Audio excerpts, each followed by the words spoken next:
Hello everyone! Welcome po once again. Dito yan sa inyong programa. At tayo po ay nagsasama-sama every Tuesday night at 7:30. At maganda at mabiyayang gabi po sa ating lahat. Ako po ay sobrang hindi lang natutuwa, nagagalak pa dahil kayo po ay kasama namin muli ngayon para atin pong pagsaluhan ng pagmamahal sa atin ng Panginoon. And of course, maraming salamat po sa mga awiting nagbukas sa ating programa. Of course, napakinggan natin ang awitin ng Victory Worship na sinundan naman ng Solution Worship. Ang awiting ito ay sandigan mula po sa Papuri 24 na nagatid sa atin sa oras na 36 na minuto makalipas ang ikapito ng gabi. At kami po ay nagpapasalamat. Kasama ko po si Kuya Aves, ating Technical Director. At kami po ay nagpapasalamat. Of course, kasama rin si Mami nasa baba. Ay kami po ay sumasa inyo at salamat po dahil kayo ay kasama namin every Tuesday night at 7:30. At binabati po natin lahat na ating mga kababayan saan man po kayong sulok at panig ng daigdig. Isang mapagpalang araw, tanghali at gabi dahil tayo po ay napapanood at napapakinggan sa iba't ibang mga media platforms. And of course, tonight gusto ko munang batiin lahat na ating mga FB friends. Maraming salamat po for joining us tonight dahil ako po ay talagang excited dahil meron po kaming ipapakita sa inyo at ito po ay siguro matatawag nating soft launch ng isang awitin na sadyang napapanahon at on Friday, March 27 at 7 p.m. ito po ay ilalabas namin sa Solution Worship YouTube channel. So once again, ito pong awiting ito ay aming ibabahagi sa iyo tonight, pero ang launching po talaga nito ay sa March 27 at 7 p.m. sa Solution Worship YouTube channel. Ako po ay nakiusap lang kay Kuya Aves na i-play natin dito sa ating programa dahil sobrang excited po ako for this production sa isang shot po namin last year sa ating 6th year anniversary. At sabi ko kay Kuya Aves, gawin mo na at i-mix na natin. Nang sa gayon ay mapanood na ng maraming tao at mapaalalahanan po sila ng isang kamangha-mangha at talaga namang kaabang-abang na pangako sa atin ng Panginoon. Yan po ang pangako sa atin sa John chapter 14 verses 1, 2, 3 na babalikan mo ako. Of course, nagsasabi isang mananampalataya sa ating Panginoong Hesukristo. So meron ako yung idea, isang awiting aking pong isunulat way back, I think it was 2 years ago, para po sa production ng Papuri 23. Yes, Papuri 23. Babalikan mo ako. Pero meron pong version nito ang ating church, ang Solution Worship. At ito po ay gusto namin ibahagi po sa inyo. At sana po ay mapagpala kayo. So, tuloy-tuloy lamang pong panonood at magbabalik po tayo after this music video at mapagpala po kayo sa awiting namin ibabahagi sa inyo. Once again, ito po ay na-shoot natin mula sa ating 6th anniversary ng ating church. At salamat sa Panginoon sa buhay ng ating mga kapatiran. Ito po ang awiting Babalikan Mo Ako.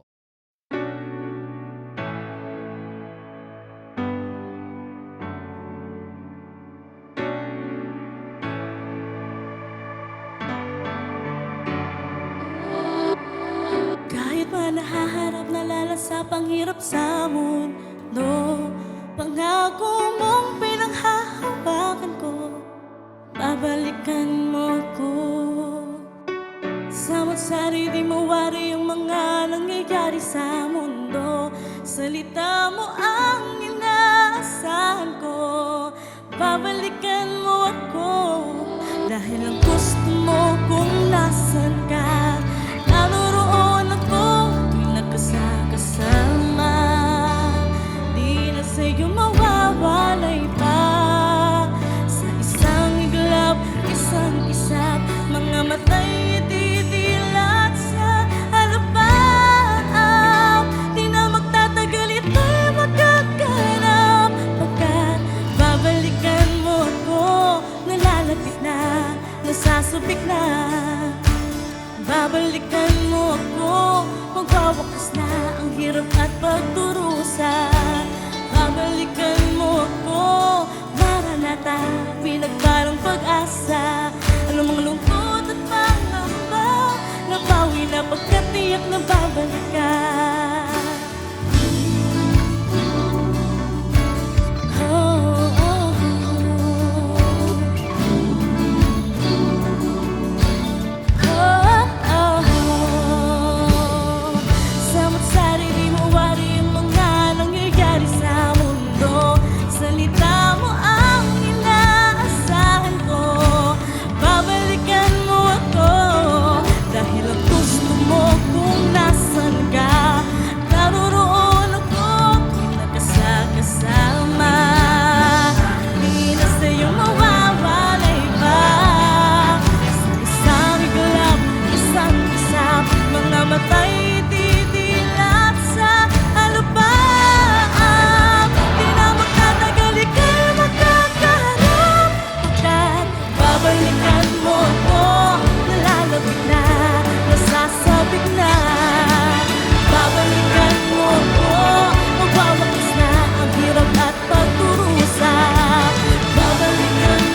Nasaan pa po? Babalikan mo ako. Dapat mas malakas pa. Babalikan mo ako. Amen.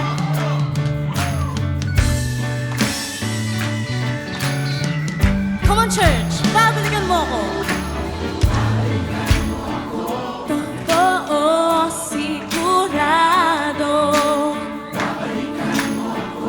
Araw na hinihintay ko. Totoo, 100%. Araw na hinihintay ko. Totoo, sigurado. Araw na hinihintay ko. Totoo, 100%. Araw na hinihintay ko. Nalalapit na, nasasabik na. Magwawakas na ang hirap at pagdurusa. Babalikan mo ako, ang maranata, pinagpalang pag-asa. Namang lungkot at pangamba, napawi na.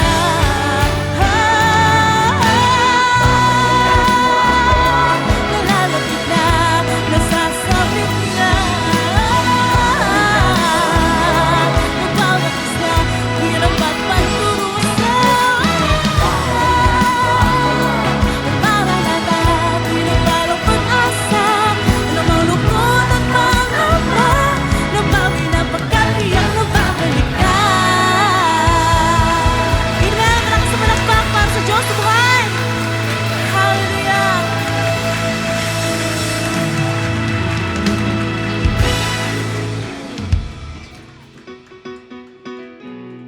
Come on, Diyos, pwede mo ba itaas po natin ang ating mga kamay sa umagang ito? Let's do this together again. Let's clap our hands and worship. Ang pangako ng Panginoon, kailanman ay hindi nagmamaliw. Amen? Ito ay totoo, sigurado, 100%. Amen? Sige po, ipalakpak po natin ating mga kamay. Ganito po, ha? Babalikan mo ako. Amen! Babalikan mo ako. Babalikan mo ako.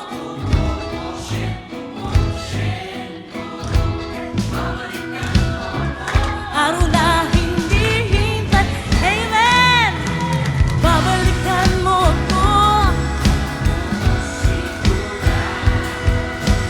Babalikan mo ako. Araw na hinihintay ko. Babalikan mo ako. Totoo, 100%. Babalikan mo ako. Araw na hinihintay ko. Babalikan mo ako. Babalikan mo ako. Araw na hinihintay ko. Babalikan mo ako. Totoo, 100%. Babalikan mo ako. Araw na hinihintay ko.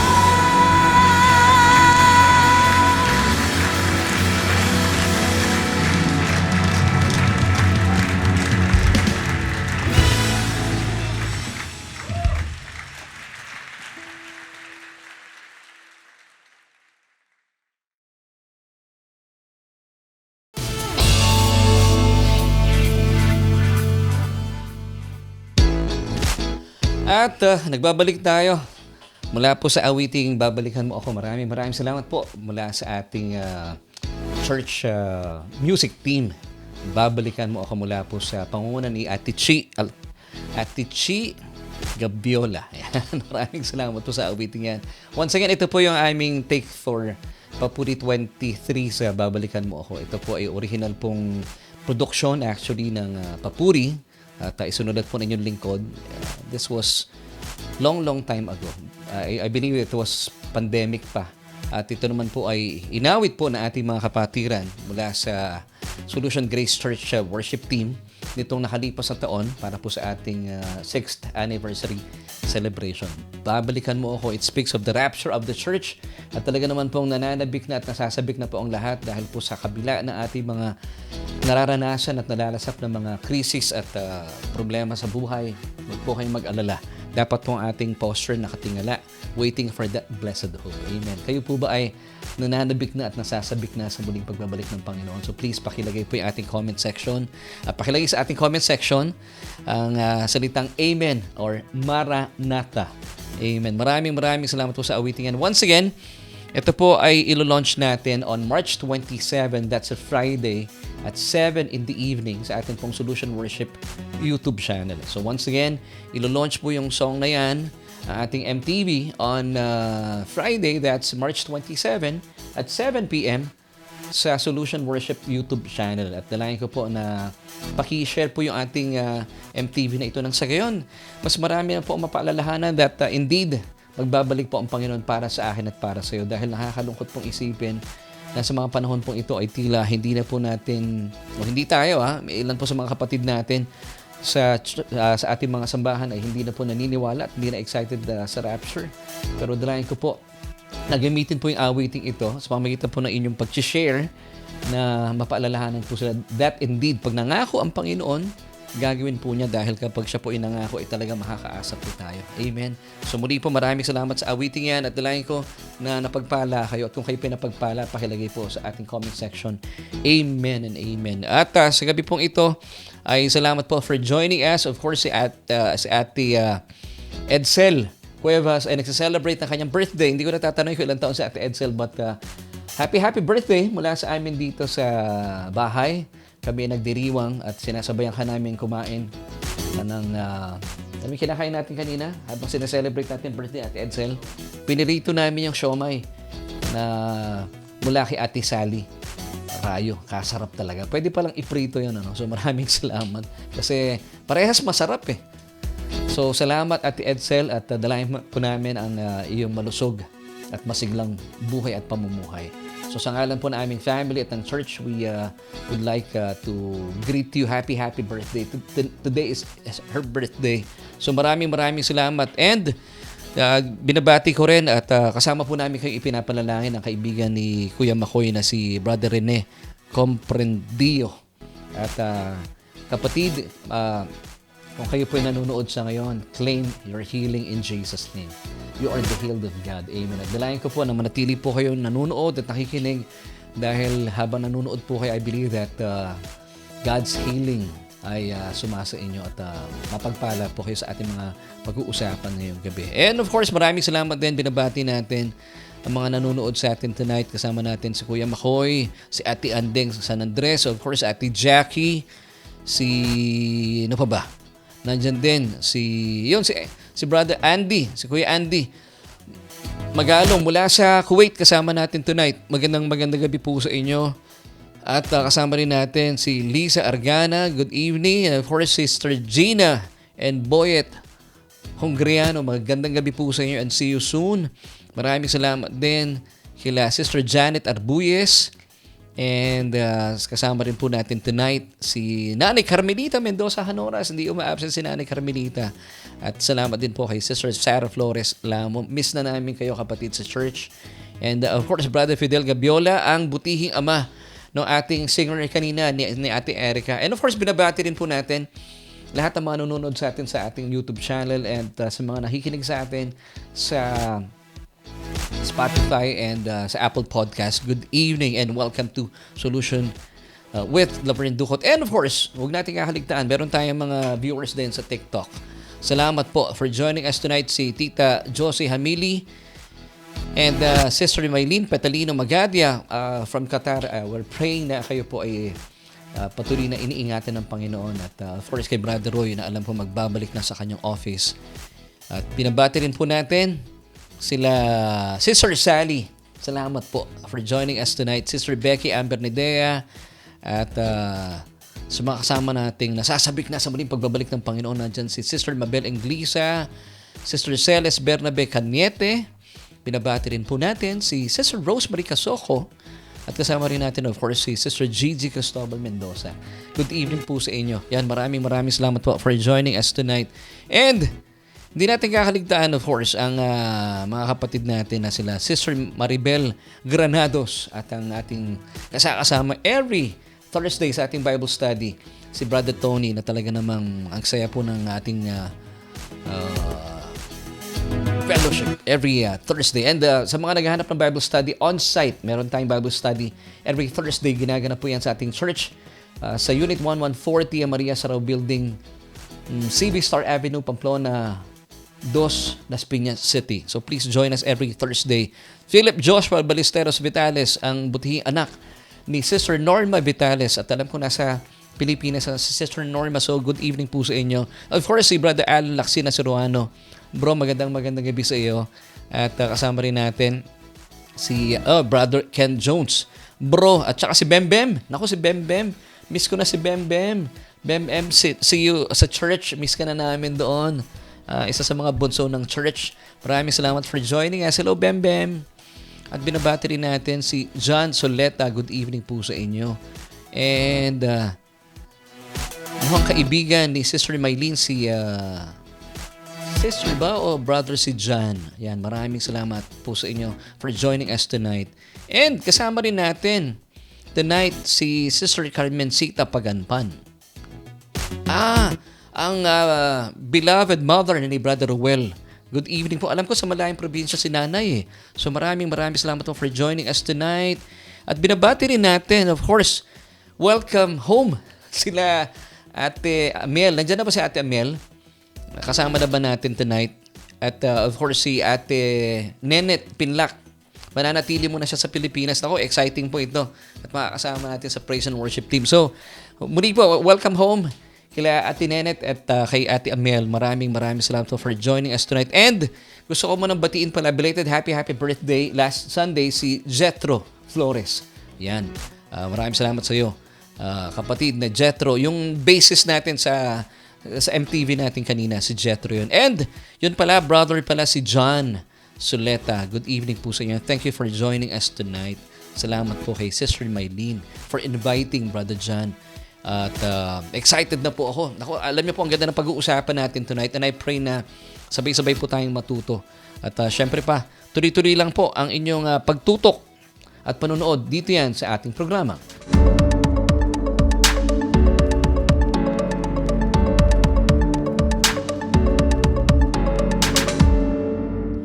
At nagbabalik po tayo dito yan sa ating programa, and this is Solution with Laverne Ducot. It's already 55 minutes after 7.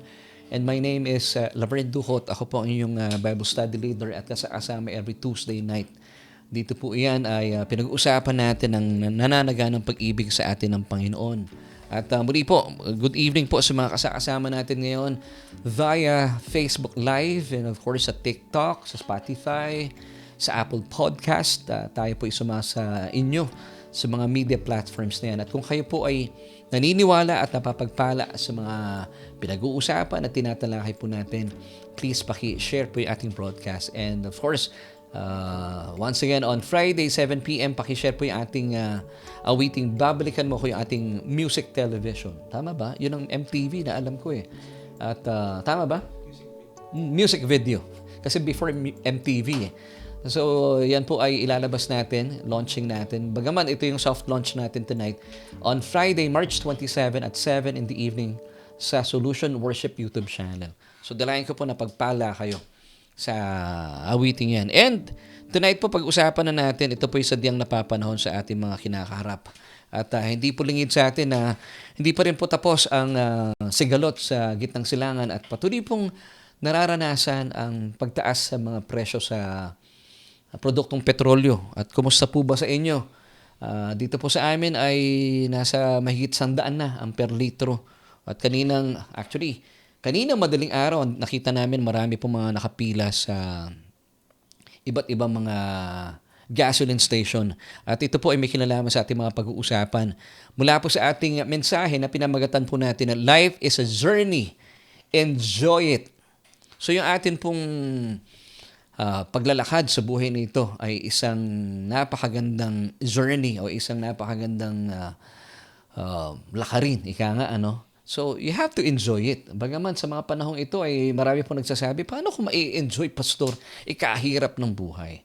Well, mga kapatid, sabi po ng Biblia, tayo po mga mananampalataya, even though this world is getting darker and darker and darker, but ours is getting brighter and brighter.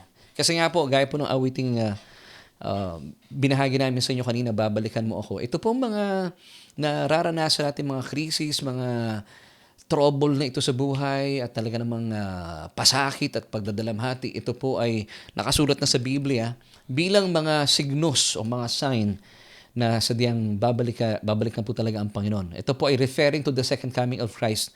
Yung rapture po kasi, wala naman po yan mga prophetic signs na. So, ibig sabihin, ang rapture po, it's an imminent event. It can happen anytime soon. So, ang ating pong pag-uusapan, medyo hindi po patungkol sa rapture dahil ito po ay tinalakay na natin itong mga nakalipas na araw. But tonight, pag-uusapan natin, paano nyo po ba nilalakaran ang inyong buhay? Ini-enjoy po ba ninyo o kayo po ay tila nababagabag at napapagod na? So, ang ating pong message for tonight is entitled, Life is a Journey. At simulan po natin ating mga pag-uusapan sa isang katanungan. At gusto ko po kayong makasama at sumagot sa tanong na ito. So, how do you treat your life as a sprint or marathon? Once again, how do you treat your life as a sprint or marathon? Ano po ba ang ritmo na inyong buhay at pamumuhay? Ito po ba ay mabilis o malumanay?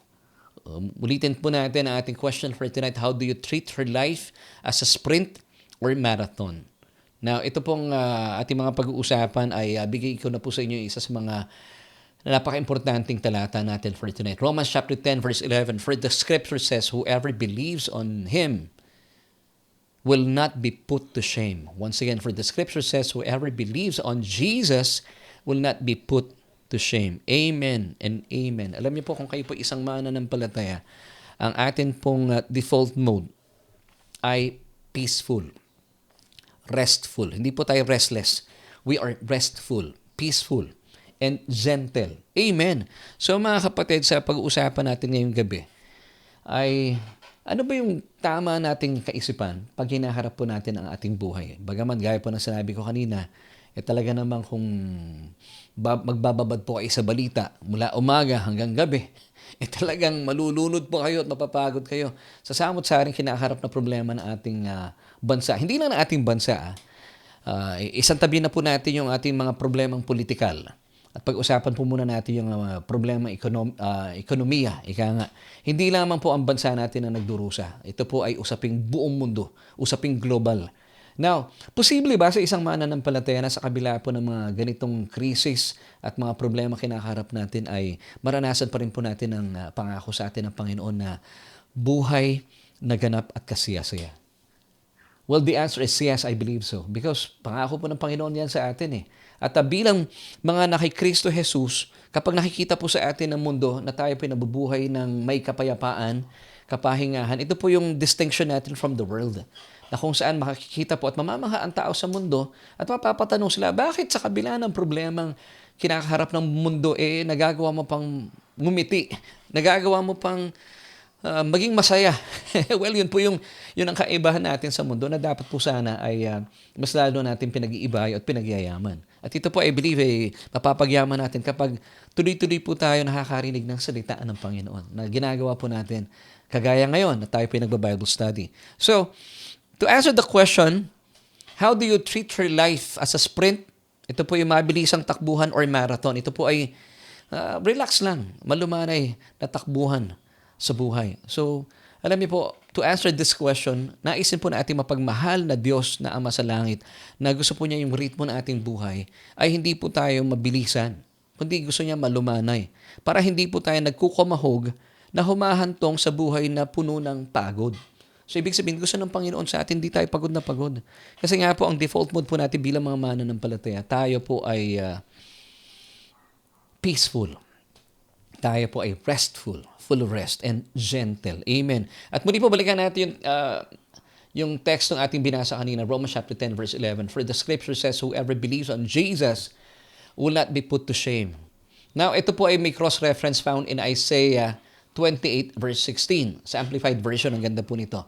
Therefore, the Lord says this, listen carefully, I am laying in Zion a stone, a tested stone, a precious cornerstone for the secure foundation, firmly placed, and he who believes, who trusts in, relies on, and adheres to that stone will not be disturbed or give way in sudden panic. Wow, praise God. So, ibig sabihin, tayo na po mga nananampalataya sa Panginoon ay hindi po nagkakaroon mga anxiety attack. Hindi tayo nagpapanik. Bagaman ang mundo po ay talaga namang nagpapanik. Iba nga, meron pang panic buying. Pero tayo po relax. Amen. Ito po yung default mode natin. Amen. So praise God. Alam po ba natin na ito po talaga ang layunin ng Diyos sa atin. Amen. Na hindi po tayo na nagpapanik. Kasi alam niyo po, God is telling us through this passage to relax, to chill, cool, and slow down. Dahil ang mga tao pong malumanay, nakagaya mo bilang mananampalataya, ay hindi po nakakagawa ng mga pagpapasyang naghahatid sa Kanya sa kahihiyan. Kaya nga po yung teksto natin kanina found in Romans chapter 10 verse 11. Hindi tayo napapahiya. Kasi nga po tayo po ay malumanay sa buhay. Hindi tayo nagpapanik. Hindi tayo nagkukumahog at hindi tayo pagod na pagod. Kasi yung mga taong puno ng pagod sa buhay, nadidisgrasya po yung kanilang disposition sa buhay. Kaya po sila ay napapahiya. Pero tayo pong relax lang. Believing that God promised us that He will never leave us nor forsake us. Amen. Kaya po pinapaalala sa atin ng Panginoon na huwag susundan ang sistema ng mundong ito na nagmamadali. Kasi ang paniniwala po ng maraming tao, kailangan mo magmadali. Naku, pag hindi ka nagmadali, pag hindi mo ginawa yan, walang gagawa niyan para sa'yo. Well, yan ang sistema ng mundo. Pero may paalala po sa atin ang Biblia. It's found in Romans chapter 12 verse 2. Let me give this to you, na para makita natin ano yung kaibahan natin sa mundo. Sabi ng talatang ito, and do not be conformed to this world. Ano po ba ang sistema ng mundong ito? Nagmamadali. But be transformed by the renewing of your mind, that you may prove what is that good and acceptable and perfect will of God. So kung ang mundo po ay nagmamadali, sabi po ng Panginoon, let's do the opposite. Huwag ka nagmamadali. And kapag hindi po kayo nagmamadali, that is good, sabi ng Biblia. Sabi in Romans chapter 12, verse 2. That is acceptable. Praise God. And that is the will of God. Amen. Now, bakit? Because as I've said kanina, ang default mode po natin mga mananampalataya ay relax. Amen. According to Philippians chapter 4, verse 5. Let your gentleness be known to all men. The Lord is at hand. So, bakit hindi po tayo natataranta? Because lahat po na ating mga bagay na nagbibigay sa atin ng taranta, meron tayong channel dyan. Huwag mong kikip-kipin yan. Sabi po ng 1 Peter chapter 5, verse 7, casting all your care upon Jesus, for He cares for you. Napansin niyo po yung word dito, casting. Ibig sabihin, hindi po one time na casting. Laging may casting. Amen. So kung meron po kayong daladalahin sa buhay, meron kayong kabigatan, huwag mong dadalhin yan. Casting your cares upon Jesus. So, ibig sabihin, kada may binibigay sa iyo na kabigatan ng mundong ito, na feeling mo napapagmadali ka tuloy, ang gawin mo, ibigay mo lagi sa Panginoon. Why? Because He cares for you. Hindi po tayo dapat na nagdadala niyan. Mabigat yan. Ang hirap ng buhay. Pag ikaw ang nagdadala, ibigay natin sa Panginoon. Amen. So, kaya po yung word doon, hindi siya casting. Ibig sabihin, patuloy po natin ibinibigay sa Panginoon yung ating mga kabigatan sa buhay. Amen. At bilang mga anak ng Diyos, alam niyo po ba, na ito po ina-share ko na sa aming Sunday message. Ito po na-broadcast na rin. Gusto ko i-share sa ating programa. Bilang mga anak ng Diyos, kung ikaw ay tumanggap sa Panginoon, ikaw ay born-again Christian. At bilang mga born-again Christian, ang turing po sa atin ng Biblia, we are now the ambassadors of Christ. At bilang mga ambassadors po ng ating Panginoon Jesucristo, we are no longer citizens of this world. Hindi na po tayo nakatira sa mundong ito. Tayo po ay pansamantalang naninirahan lang. Saan naman po ang ating residence? Tayo po ay naninirahan na sa langit. So bilang mga naninirahan sa langit, because we are resident not of this world, but we are citizens of heaven. So tayo po ay ambassadors. Tayo po ay ipinadala na ng Diyos dito sa mundo bilang mga sugo, ambassador. So, ibig sabihin, pag tayo po isinugo sa mundo, ang magpo-provide po sa atin, yung nagsugo sa atin. For example, ako po kunwari ay ambassador from the USA at ipinadala po sa Pilipinas, ambassador to the Philippines from the USA, so sino po yung mag-i-sponsor ng aking mga pangangailangan? Ang magpo-provide po ng aking pangangailangan, yung sponsor ko yung Amerika. Kasi ambassador ako ng Amerika to the Philippines. Hindi po yung Pilipinas. So lahat po ng pangangailangan ko bilang ambassador, yung kailangan kong pang-upa sa aking bahay dito sa Pilipinas bilang ambassador, ang aking cellphone, yung mga load nito, bahala po ang aking sponsor. Ang aking pagkain, bahala po ang aking sponsor. So ganoon din po ang konteksto bilang mga ambassadors of Christ. Ang magpo-provide po ng ating pangangailangan sa mundong ito dahil tayo po yung pansamantalang nanirahan sa mundong ito and we are citizens of heaven, ang magpo-provide po sa atin ang langit, ang Diyos sa langit. Amen. Kaya wala po tayong dapat alalahanin sa mga pangangailangan dito sa mundo. Dahil sabi po ng Philippians chapter 4 verse 19, ito po ay magandang paalala po sa atin bilang mga mananampalataya, bilang mga ambassadors.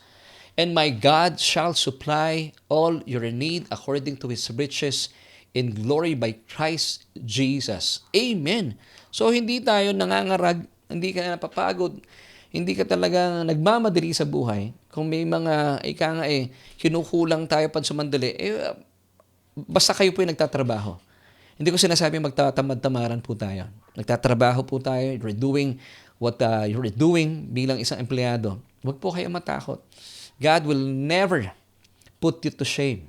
Romans 10 verse 11, dahil my God, our God shall supply all your need according to His riches in glory by Christ Jesus. Amen.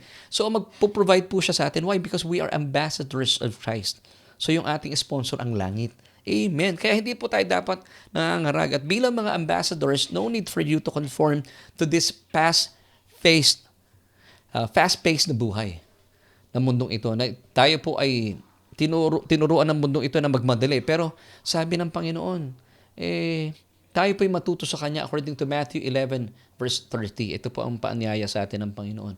For my yoke is easy and my burden is light. Amen. So kung paano pong kumilos ang Panginoon, sundan lang po natin siya, wag natin siyang pangunahan. At kung kayo po ay may trabaho, of course, dapat meron. Gawin natin ating mga trabahong ipinagkatiwala sa atin ng Panginoon. Pero hindi tayo natataranta, hindi tayo nagkukumahog. Relax lang, chill. Because as ambassadors of Christ, my God and your God, our Abba, will supply all our needs. Take note, church, according to His riches in glory by Christ Jesus. So lahat po ng resources ng Diyos, it's available for you and for me. Amen.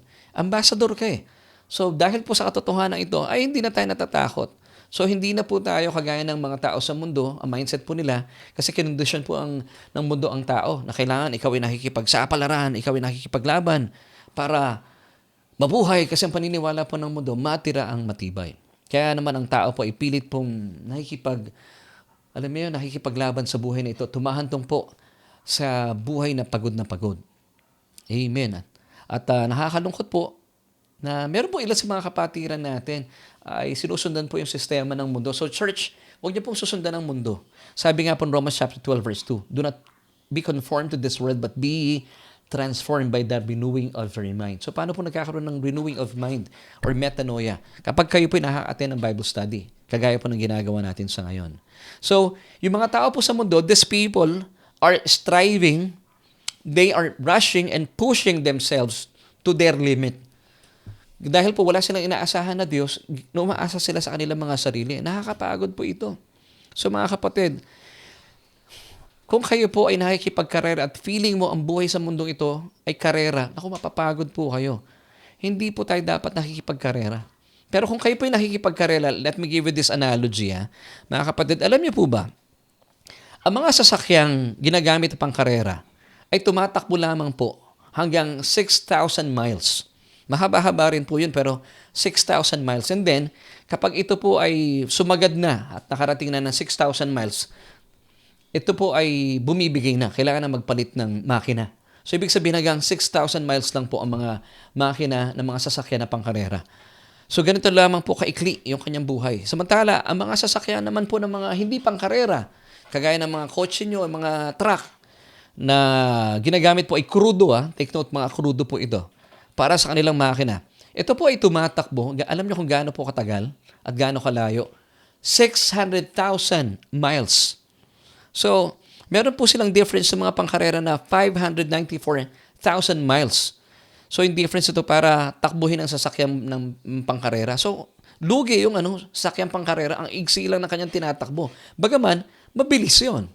Pero maiksi lang, 6,000 miles din, sira na po yung makina. Kailangan ng palitan. Samantala, yung mga ordinaryong sasakyan natin at saka yung mga truck na pang-crudo, ang gasolina, yung crudo yung ginagamit na petrolyo, ay ang takbo po nito, hindi po ganun kabilisan, pero naabot po nito ay 600,000 miles. Now, kung kayo po yung aking tatanungin, ano yung mas gusto mo? Kung ikaw itatanong, kung ikaw isasakyan, kung ikaw papipiliin, gusto mo ba yung mabilis ang takbo mo, pero maiksi lang yung 6,000 miles O gusto mo isa kang truck, relax lang yung pagta-travel, pero ang haba po ng buhay, 600,000 miles. So, ano yung gusto mo? So basically, gusto po na ating mapagmahal na Diyos, gusto niya hindi tayo nagmamadali sa buhay. Gusto niya malumanay lang. At hindi tayo nangangarag. Hindi po tayo nagpapanik. Dahil hindi po tayo nakikipagkarera sa buhay. Hindi po tayo nakikipagpaligsahan. Hindi po tayo nakikipagsapalaran. At bilang mga anak ng Diyos, hindi na po tayo nakikipaglaban sa buhay na ito. Dahil once upon a time, 2,000 years ago, meron na po nakipaglaban para sa atin. Ang ating Panginoong Jesus doon sa krus ng Kalbaryo. And this is good news, church, na ipanalo niya po yung laban. Kaya wala na pong labanan. Tayo po ay nanalo na. Kaya nga po sabi ng Biblia, we are more than conquerors in Christ Jesus. Amen. So meron na po nakipaglaban. Amen. Siya po ang ating Panginoong Hesukristo. At sa usapin po ng buhay, and even po sa usaping pananalapi, alam niyo po ba meron na pong tinapos na gawa ang Panginoon sa krus according to 2 Corinthians chapter 8 verse 9, and let me give you this verse to you. For you know the grace of our Lord Jesus Christ, that though He was rich, yet for your sakes He became poor, that you through His poverty might become rich. Amen. Even po ang ating pangailangang pinansyal, na siya pong pangkaraniwang problema ng maraming tao sa ngayon dahil sa ating kinakaharap na krisis. Ito po inapagtagumpayan na ng Panginoon. Once again, sabi po ng 2 Corinthians 8 verse 9, for you know the grace of our Lord Jesus Christ, that though He was rich, yet for your sakes, for my sakes, He became poor at the cross. That you through His poverty, we might become rich. Amen. That we through His poverty, we might become rich. So tayo po'y pinagyaman na. Kasama po dito yung usaping pera because 2 Corinthians chapter 8 and chapter 9 speak of money.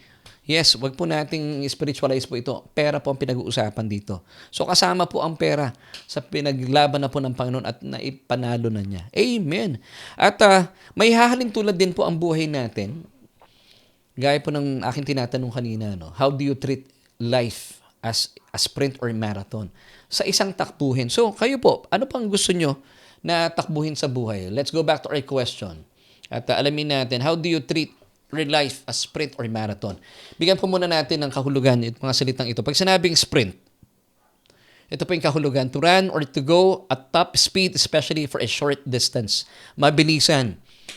Pero maigsi lang. Kagaya po nung pinag-usapan natin kanina, yung pangkarerang sasakyan, kaya lamang po nitong abutin ay 6,000 miles. Mabilis naman talaga. Pero maigsi ang buhay. After po ng 6,000 miles, sira na yung makina, kailangan na siyang palitan. Pero pag marathon ang takbuhan, ibig sabihin po na marathon, a race of other than a foot race run marked especially by great length. So ito po ay relax na pagtakbo pero mahabaan. Mas maganda yung buhay na ganito. Kasi dapat talaga ang buhay, relax lang marathon lang. So, para sa inyo, ano po ba ang takbo ninyo sa buhay? Kayo po ba ay parang nag-sprint o marathon lang? Ako, praise God. Napakabuti ng Panginoon. Itinalaga po ng Diyos ang ating mga buhay bilang marathon. Hindi niya po gustong nagmamadali po tayo. Hindi po sprint dahil naisin po na ating nagmamahal na Diyos ay mabuhay po tayo ng mahaba at may kapayapaan, may katiyakan. Amen. At merong kasiguruhan at meron pong satisfaction. Amen. Pero meron pong sistema ang Biblia. Now, let me give you Psalm 91 verse 16. Sabi po ng talatang ito, with long life, I will satisfy him. That's you, kapatid. and show Him my salvation. Now, meron pong revelation ng talatang ito para po sa mga baguhan nating kasama. At review naman para sa mga dati na nating kasama sa Bible study. Kung gusto niyo po maranasan itong long and satisfying life, you have to focus your eyes upon God's salvation. Yung pong word dito na salvation, in Hebrew, it's Yeshua. And Yeshua is Jesus Himself. Amen. So para po natin maranasan ang buhay na talaga namang ganap at kasiyasiya, long and satisfying life, you have to focus your eyes onto God's salvation. And who is that person? That is Yeshua. That is Jesus Himself. Gaya po ng aking binahagi isang Sunday morning sa ating church. Kapag meron po kayong mga nararanasang krisis, kagaya po ng panahon ni Noah, hindi po nag-provide ang Diyos ng mga bintana sa sides ng vessel, ng ark. Ibig sabihin, tinuturuan po tayo ng Diyos dito na huwag kang titingin horizontal. Kasi makikita natin yung demand ng mundong ito. Gaya po ng ginawa ng Panginoon sa Noah's Ark, naglagay po siya ng roof opening doon sa vessel, doon sa ark, sa itaas lang. Anong ibig sabihin nun? Gusto ng Diyos, kapag may krisis, tumitingin tayo sa itaas, doon sa supply. Huwag po doon sa demand ng buhay. Amen. At gayon din po tayo. If you want to experience long and satisfying life, huwag kayong tumingin sa mga bintana ninyo sa gilid-gilid. Kasi talagang matatakot po kayo, mangangamba kayo. At makakalimutan ninyo ang pangako ng Panginoon. Bagkus tumingin po tayo pataas, dapat nakatingala tayo. Ganyan din po, di ba, pag nag-aabang tayo sa ating pinagpalang pag-asa, nakatingala tayo. Tumingin tayo sa bintana natin sa ibabaw. At tingnan natin ang ating Panginoon, ang ating supply. At kapag tayo pinaka-focus ang ating mga mata sa Kanya, long and satisfying life will be experienced. Amen. So, ang sekreto po dito talaga, you have to see Jesus and His finished work on the cross. Amen. Amen. At ang maganda pa po dito, haba pa ang inyong mga buhay. Hindi kayo mabubuhay na maigsi sa mundong ito. Bagaman sinasabi ng maraming mga tao, including some believers, nako, life is short. Yung iba lalo umigsi, life is too short. Hindi po. Para sa mga mananampalataya, I believe, gusto nyo long and satisfying life? Kung satisfied po kayo ng 60, 70, 80, 90, bahala po kayo. As long as you focus your eyes upon God's salvation, talaga mararanasan po ninyo long and satisfying life. Amen and amen. Now, let us learn from this animal sa bibigay ko po sa inyo. Gusto niyo pong mapadali ang buhay ninyo? Mag-sprint po kayo. Gaya ng mga leon. O gusto niyo pong marathon lang ang buhay? Gayahin po natin itong mga tortoise o yung mga pagong na malalaki. Now, tingnan po natin yung kanilang mga lifespan. At matuto po tayo. Let me give you itong lifespan ng leon. So, according to research, ang mga leon daw po, kapag sila po ay nasa gubat, mas maigsi po ang buhay nila. Pero kapag sila po inaalagaan, tumatagal daw po ang kanilang mga buhay, especially mga kababaihan, mga leon, ay mula 15 hanggang 16 years. Mahaba-haba rin po yun. At kapag lalaki naman, 8 to 10 years. Kapag sila po lalot na iwan sa gubat, magiging agresibo sila sa paghahanap sa mga masisilo, mga makakain nila. Talagang umiigsi po ang buhay nila. Pero ibahin mo naman yung mga tortoise. Ang lifespan po nila mula sa 80 anyos hanggang 150 taon. Ganun po sila kahaba. Amen. Dahil ito po ay talaga namang sobrang relax po ito. Walang stress sa buhay. Amen. Now, ang question, ikaw ba ay isang leon na talaga nakikipaglaban sa buhay nito? Parang feeling mo, kailangan makipagsapalaran, kailangan magmadali, kailangan sakmalin ang opportunity na ito. Lumalabas ang parang opportunista. Iigsi po ang buhay ninyo. Or gusto mo bang maging kagaya ng isang tortoise, isang malaking pagong, na kapag sila daw po ina-stress, pumapasok lang sila sa kanilang mga shell at humahaba ang buhay nila mula sa 80 hanggang 150 taon. So, sino kayo dyan? Napaalala po sa atin ng Isaiah 28 verse 16. Kung kayo po'y nananampalataya sa Panginoon. Therefore, thus said the Lord God, behold, I lay in Zion for a foundation, a stone, a tried stone, a precious cornerstone, a sure foundation. He that believeth shall not make haste. Sila daw po mga nananampalataya ay hindi po mapapahiya. Amen. So, mga kapatid, let's go back to our question. How do you treat your life, a sprint or marathon? So, nasa sa atin po yan. Mula sa ating mga pinag-usapan. Ako, para sa akin, I would suggest, wag po kayo nagmamadali. Kasi kahit po magmadali kayo, mangarag kayo, hindi naman bababa ang presyo ng petrolyo. Kung wala pong budget, relax lang. Pag-pray natin, kung meron po kayong mga daladalahin sa buhay, anong sikreto? Idulog natin sa Panginoon. Huwag tayong mataranta, huwag po tayong mangarag. Amen. Kasi wala pong mangyayari kapag tayo po'y natataranta. Kapag kayo po'y nataranta, hindi po magiging maayos sa inyong pagpapasya. Napapahiya po kayo. Pero gaya po ng paalala sa atin ng Isaiah chapter 28 verse 16. Once again, mga kapatid, gusto ko ibigay sa inyo ito. He who believes, who trusts in, relies on, and adheres to that stone will not be disturbed or give way in sudden panic. So kung kayo po ay nananampalataya sa Panginoon, hindi daw po kayo napapahiya dahil hindi ka nagmamadali. Amen. Di ba yung mga nagmamadali, marami nakakalimutan yan eh. Yung mga nagmamadali, hindi po maayos ang disposisyon. Pero tayo po mga na kay Kristo Jesus, wala tayong dapat ikatakot. For God promised us that He will never leave us nor forsake us. At sa atin pong pagpapatuloy, ito na po yung ating solution for tonight. Be anxious for nothing, but in everything by prayer and supplication with thanksgiving. Let your requests be made known to God, and the peace of God which surpasses all understanding will guard your hearts and minds through Christ Jesus. That's found in Philippians 4:6-7. So mga kapatid, kung meron po kayong mga daladalahin sa buhay, actually yung daladalahin pong ito sabi ng Panginoon, according to Him, it's nothing. Pero gayon man, yung nothing sa Kanya, yung mga problema natin, it's something sa atin. Pero gayon man, hindi naman po ini-invalidate yan ng Diyos. Sabi pa rin po niya sa atin, be anxious for nothing, but in everything, by prayer and supplication, with thanksgiving. That's the difference. Kapag dinudulog natin ating mga daladalahin sa Panginoon, never forget to thank Him in advance. Believing na pin-provide na po lahat sa atin ng Panginoon ang ating pangangailangan. And let your requests, plural po ito, kung marami kang kahilingan sa Panginoon, give it to God. Imbes mo na mag-rant po kayo sa social media, magreklamo kayo kay kumare, magreklamo kayo sa sarili ninyo, let your request be made known to God.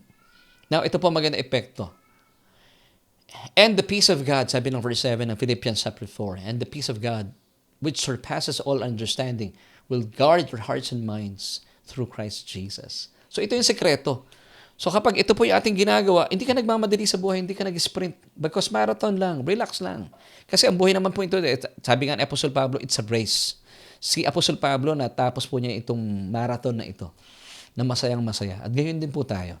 Pero naniniwala ako, pag natapos po natin ito, ibig sabihin na rapture na tayo. Amen. To those who believe, pakilagay po amen.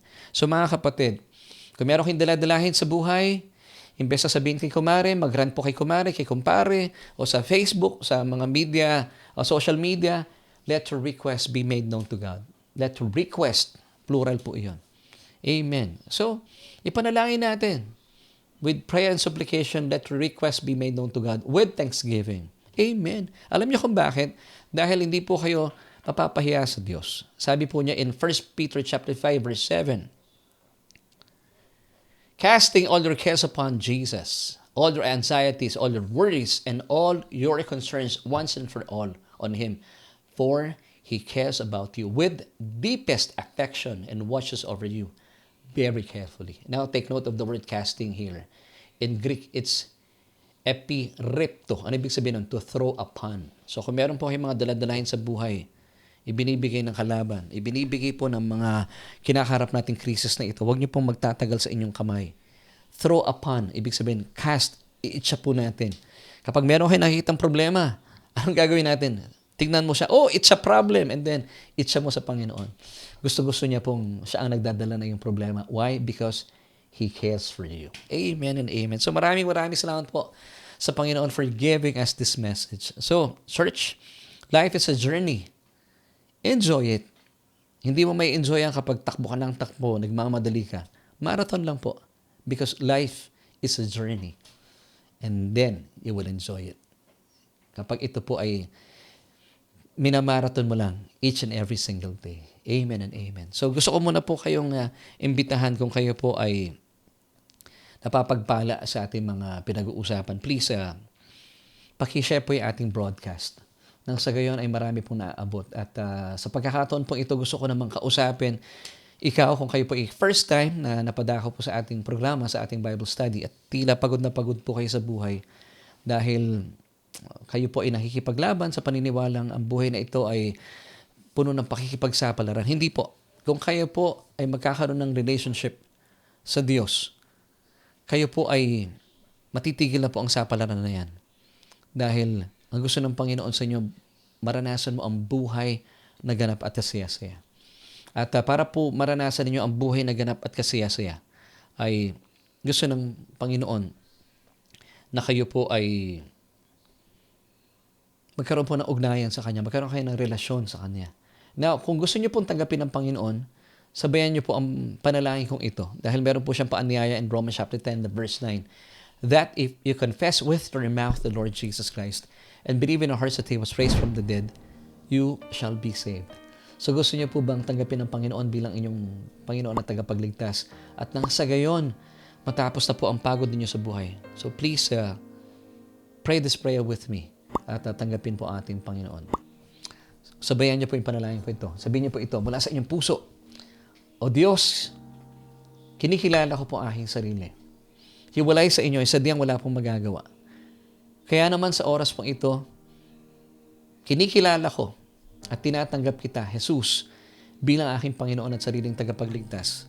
Dahil naniniwala po ako na sa iyong kamatayan sa krus ng Kalbaryo, winakasan na aking kasalanan. At makalipas na 3 araw, ikaw ay nabuhay na maguli. Bilang patunay na ako ay pinaging matuwid na sa harapan ng aking Ama. Salamat po, O Diyos, sa iyong kaloob na kaligtasan. At salamat po sa iyong pangako na isang buhay na ganap at kasiyasiya, na hindi na po ako magmamadali sa buhay na ito at sa aking pamumuhay dahil kayo po ang aking tagapagligtas. Kayo po ang bahala sa aking buhay. Salamat po sa iyong kaloob na buhay na walang hanggan. Ito po ang aking panalangin sa pangalan ni Jesus. Amen at amen. Kung kayo po isa sa mga sumabay sa panalangin yan, welcome to the family of God and salamat po at kayo ay nanampalataya sa Panginoon.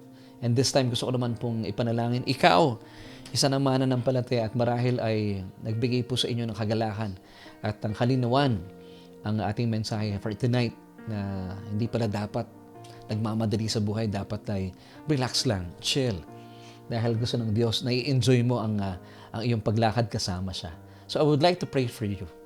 Aba, maraming salamat po sa kapatid na ito na kasama namin tonight, nag-aaral. At salamat po sa iyong mensahe na naisin mo na hindi po kami nagmamadali sa buhay.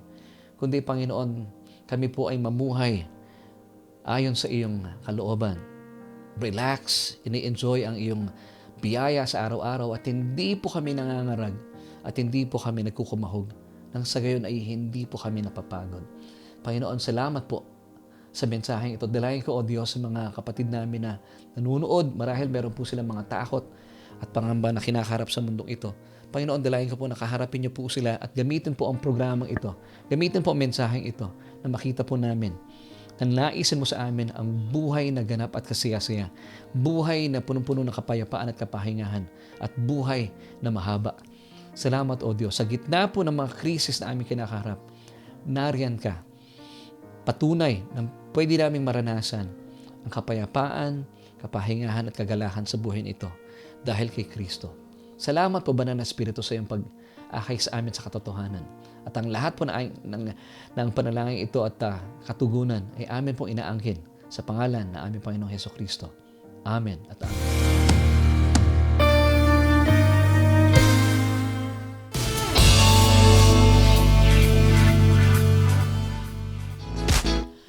At nagbabalik po tayo dito yan sa ating programa. It's 31 minutes after 8. At hingi po ako ng konting oras ninyo at maraming salamat po for joining me tonight.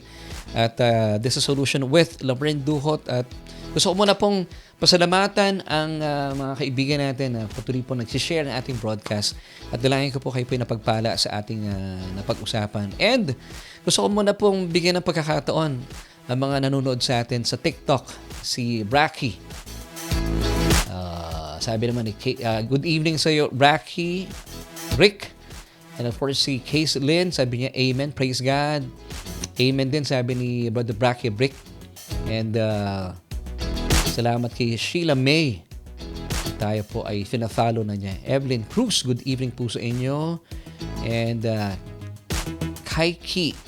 Uy, so thank you for sharing the broadcast. And thank you po, brother. God bless po. Keep safe. Maraming salamat din po sa inyo. God is good, sabi ni Sister Casey Lynn. And Evelyn Cruz, maraming salamat po for joining us tonight.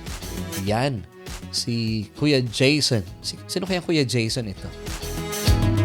And salamat din sa mga baguhan nating kasama sa TikTok. Ako hindi ako medyo sanay sa TikTok, pero salamat po sa mga kapatid natin dyan. And of course, kasama natin tonight si Ate Angge. Thank you for joining us tonight. Binabati rin natin si Kuya Natnat na kasama ba natin tonight si Kuya Natnat. Good evening din kay Sister Linden Makaraig. Salamat of course kay Sister Maylene Petalino Magadia. Si Brother Fidel Gabiola. Binabati rin natin Sister Christine Soleta. Yan.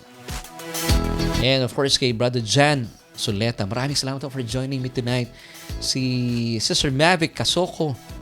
And kasama rin natin ngayon si Ate Maisa Lapus and si Nanay Meng Francisco. Good evening din po sa inyo. Ayan.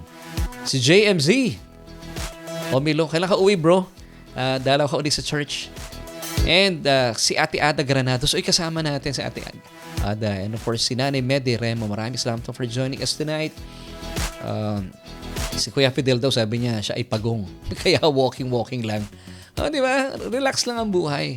Alam niyo kung nagmamadali ang mundo, relax lang tayo. Yun po yung doon tayo napapansin ng mundo. Kakaiba tayo, relax tayo. Hindi tayo nagmamadali sa buhay. Amen. Good evening din kay Brother Jerome Petalino. Oy, si Brother Jerome, kumusta na po kayo? At ganyan din si Sister Maribel Granados, Sister Sarah Flores Lamo.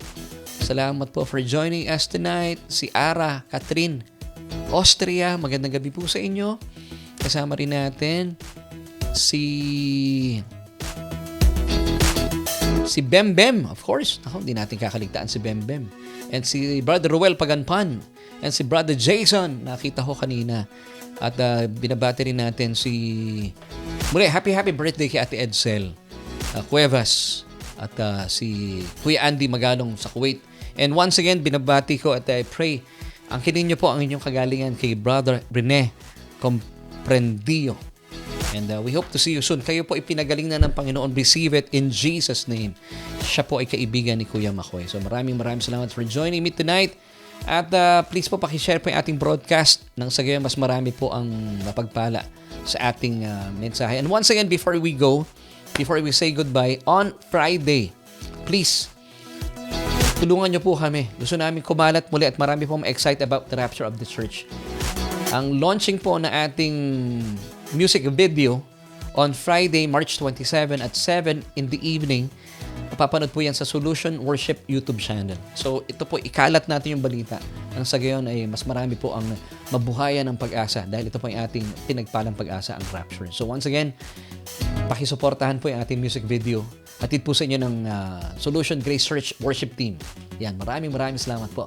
At sa ngalan po na aking buong pamilya, nais po namin iwan sa inyo ang 3 John chapter 1 verse 2, Beloved, I wish above all things that you may prosper and be in health even as your soul prospers. Bye!